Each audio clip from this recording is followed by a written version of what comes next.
Hey guys, কি খবৰ আজি আপোনালোকৰ মাজলৈ এটা নতুন ভিডিঅ' লৈ আহিছো যদি ভিডিঅ'টো চাই ভাল লাগে like comment share and subscribe কৰি দিব আজি মই আপোনালোকৰ মাজলৈ লৈ আহিছো বৰ্তমান ৰেংগনি চেনেলত সম্প্ৰচাৰিত হৈ থকা চাকনৈয়া ধাৰাবাহিকখনত বিক্ৰম হাজৰিকা চৰিত্ৰত অভিনয় কৰা অভিনেতাজনৰ প্ৰকৃত পৰিচয় তেওঁ ঘৰ ক'ত তেওঁ কাৰ লগত বিবাহপাশত আবদ্ধ হৈছে এই সকলোবোৰ জানিব পাৰিব আজি এই ভিডিঅ'টোৰ জৰিয়তে গতিকে ভিডিঅ'টো অলপো স্কিপ নকৰাকৈ শেষলৈকে চাই থাকিব বলকচোন ভিডিঅ'টো দেৰি নকৰি আৰম্ভ কৰোঁ ৰেংগনি চেনেলত সম্প্ৰচাৰিত হৈ থকা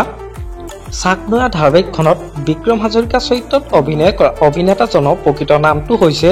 পুনমজ্যোতি বৰুৱা জনপ্ৰিয় অভিনেতা পুনমজ্যোতি বৰুৱা ঘৰ হ'ল যোৰহাটত আৰু তেওঁৰ জন্ম হৈছিল 16 জুলাই তাৰিখে জনপ্ৰিয় অভিনেতা পুনমজ্যোতি বৰুৱা পৰিয়ালৰ বিষয়ে ক'বলৈ গ'লে তেওঁৰ পৰিয়ালত মাক পত্নী আৰু এজন পুত্ৰ আছে তেওঁৰ মাকৰ নাম হৈছে ৰুণু বৰুৱা পত্নীগৰাকীৰ নাম হ'ল ময়ূৰাক্ষী পুনম বৰুৱা আৰু পুত্ৰজনৰ নাম হ'ল মিচিক জনপ্ৰিয় অভিনেতা পুনমজ্যোতি বৰুৱা শিক্ষাগত অৰ্হতাৰ বিষয়ে ক'বলৈ গ'লে তেওঁ স্কুল পঢ়িছিল বাল্য ভৱন যোৰহাটৰ পৰা আৰু কলেজ পঢ়িছিল জগন্নাথ বৰুৱা মহাবিদ্যালয় যোৰহাটৰ পৰা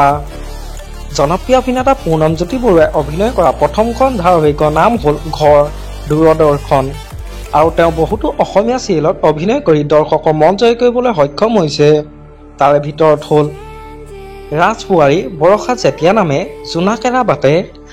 ৰং জীৱনৰ পিতা পুত্ৰ শাহু বোৱাৰী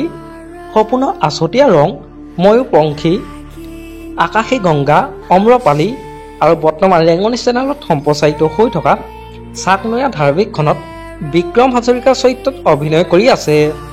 আপোনালোকে বাৰু বিক্ৰমৰ অভিনয় চাই কেনেকুৱা পাইছে মোক এটা কমেণ্ট কৰি জনাবচোন আমাৰ আজি ভিডিঅ'টো আছিল ইমানেই যদি ভিডিঅ'টো চাই ভাল লাগিলে যিমান পাৰে শ্বেয়াৰ কৰি দিব